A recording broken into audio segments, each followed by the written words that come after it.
Itong si RG Abarentos, ang point guard ng Barangay Ginebra, San Miguel. Isa sa mga ability nito, yung passing ability niya na napakadaming napapabilib nito.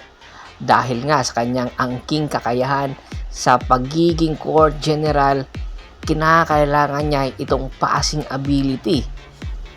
Sa laro nga niya sa SGA, ito yung kanyang ipinakita na marami ang kanyang napahanga. Ultimo ang kanyang kalaban, tingnan mo na lang yung fake pass niya, napakagandang tingnan.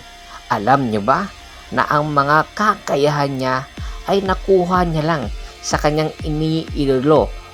Tingnan mo yung passing ability niya, ilan lang ito sa mga passing ability niya nakuha niya sa kanyang idolo na isang NBA player na nagretiro na matapos ang 11 taong paglalaro nito sa iba't ibang kupunan sa NBA. At ito nga ay si White Chocolate, or mas kilala sa tawag na Jason Williams.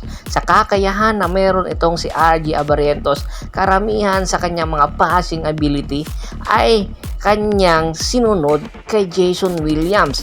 Dahil nga itong si Jason Williams, isa to sa mga highest assist player ng NBA. Tingnan mo na lang yung passing ability nitong si Jason Williams.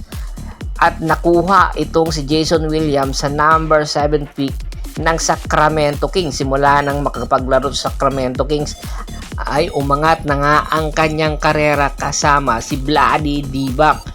At noon ay nagsimula nang makilala itong si White Chocolate or si Jason Williams sa NBA hanggang lumipat ito sa Miami Heat at nakakuha ng kanyang kauna-unahang kampyonato kasama si Shaquille O'Neal noong 2006.